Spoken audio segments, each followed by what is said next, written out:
Hi అండి. అందరికీ నమస్తే. వెల్కమ్ టు వీఎస్ఆర్ వంటిల్లు. ఈరోజు నేను మనకి బజార్‌లో దొరికే గులాబ్ జామ్ పౌడర్ తోటి ఇంట్లో నీట్‌గా గులాబ్ జామ్స్ ఎలా చేసుకోవాలి అనేది ఈ వీడియోతో మీకు షేర్ చేస్తున్నాను.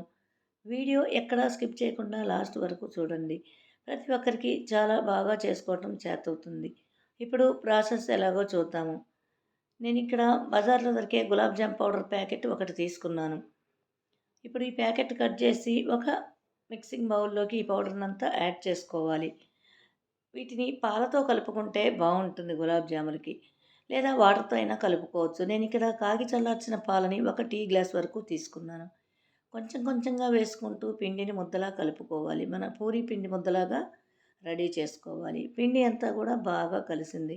అంతా కలిసిన తర్వాత ఫైనల్‌గా దీనిలోకి ఒక స్పూను నెయ్యిని యాడ్ చేసుకోవాలి. ఈ నెయ్యంతా పిండిలోకి బాగా కలిసేలాగా ఒక 2 మినిట్స్ బాగా కలుపుకోవాలి. పిండి అంతా బాగా కలిసి ముద్దగా రెడీ అయింది.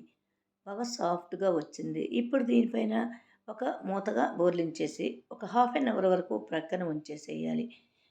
ఈలోగా ఒక మందపాటి గిన్నె తీసుకొని దానిలోకి 4 టీ గ్లాసులు పంచదారని యాడ్ చేసుకోవాలి. ఇది తూకం ప్రకారం ఒక హాఫ్ కిలో వరకు ఉంటుంది. అలాగే అదే గ్లాసుతోటి ఆ పంచదారలోకి 4:30 గ్లాస్ వరకు వాటర్‌ని యాడ్ చేసుకోవాలి. ఇది గులాబ్ జామ్ పాకు కోసం మనం రెడీ చేసుకోవటానికి. ఈ పంచదార కూడా బాగా నానపెట్టుకుంటే బావుంటుంది. ఇప్పుడు దీనిపైన మూత ఉంచి ఒక హాఫ్ అన్ అవర్ వరకు నాననివ్వాలి.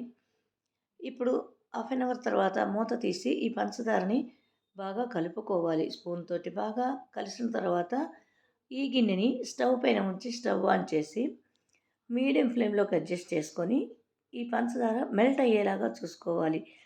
పంచదార మెల్ట్ అయ్యేంత వరకు కలుపుతూనే ఉండాలి. ఇప్పుడు పంచదార బాగా మెల్ట్ అయింది. బాగా తెల్లి గులాబ్ జామ్ పాకు వచ్చేంత వరకు ఉండనివ్వాలి.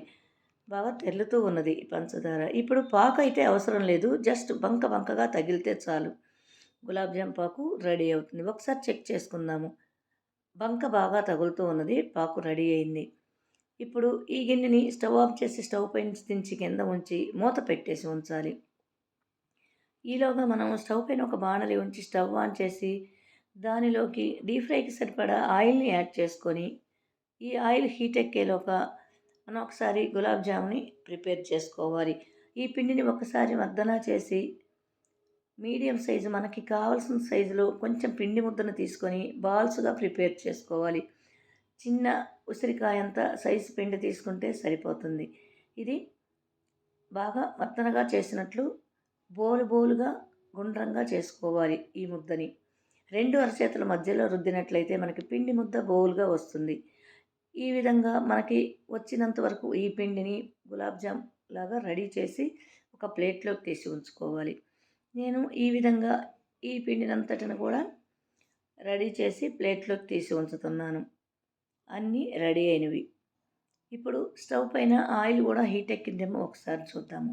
ఆయిల్ హీట్ ఎక్కింది. ఫ్లేమ్ మీడియంలోకి అడ్జస్ట్ చేసుకొని రెడీ చేసుకున్న గులాబ్ జామ్ ముద్దల్ని ఒక్కొక్కటిగా దానిలోకి డిప్ చేసుకోవాలి. ఈ ఆయిల్లోకి మొత్తం యాడ్ చేసుకున్న తర్వాత అలాగే మీడియం ఫ్లేమ్‌లోనే అటు ఇటు కలుపుతూ మొత్తం దోరగా గోల్డెన్ బ్రౌన్ కలర్ వచ్చేంత వరకు ఫ్రై చేసుకోవాలి.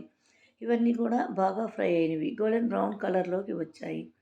ఇప్పుడు వీటిని ఒక బౌల్‌లోకి తీసుకోవాలి. ఈ విధంగా పట్టినంత వరకు గులాబ్ జాములు వేసుకుంటూ బ్యాచుల వైస్‌గా వీటిని ఫ్రై చేసుకోవాలి. అన్నీ ఫ్రై చేసి ఒక బౌల్‌లోకి తీసుకోవాలి. ఇక్కడ నెక్స్ట్ బ్యాచ్ కూడా యాడ్ చేస్తూ ఉన్నాను. ఆయిల్‌లో పట్టినంత వరకు వేసుకోవాలి. మొత్తం రెడీ చేసి ఉంచాను. ఇప్పుడు పాకు పైన మూత తీసి దానిలోకి ఒక హాఫ్ టీ స్పూను ఇలాచీ పౌడర్‌ని యాడ్ చేసుకొని ఒక్కసారి పాకంతా కలుపుకొని దానిలోకి మనం రెడీ చేసి ఉంచుకున్న ఈ గులాబ్ జామ్స్‌ని యాడ్ చేసుకోవాలి. ఇవన్నీ యాడ్ చేసుకొని అలా ఒకసారి కలిపి డిప్ చేసుకోవాలి పాకులోకి. దానిపైన మూత ఉంచి ఒక హాఫ్ అన్ అవర్ వరకు కూడా నానపెట్టి ఉంచుకోవాలి. హాఫ్ అన్ అవర్ కల్లా కూడా మనకి బాగా నానిపోతాయి. హాఫ్ అన్ అవర్ తర్వాత ఒక్కసారి మూత తీసి చూద్దాము. గులాబ్ జామ్స్ బాగా డబల్ సైజుకు వచ్చాయి. మనకి ఉబ్బి. ఒకసారి టెస్ట్ చేసుకుందాము. చాలా సాఫ్ట్‌గా చక్కగా నానింది గులాబ్ జామ్. చాలా సాఫ్ట్‌గా వచ్చింది. చూసారు కదా! ఎంత సింపుల్‌గా టేస్టీ అయిన గులాబ్ జామ్ చేసుకున్నామో. మా రెసిపీ కనుక మీకు నచ్చినట్లయితే లైక్ చేయండి, షేర్ చేయండి, కామెంట్ చేయండి, సబ్స్క్రైబ్ అవ్వండి. Thank you for watching.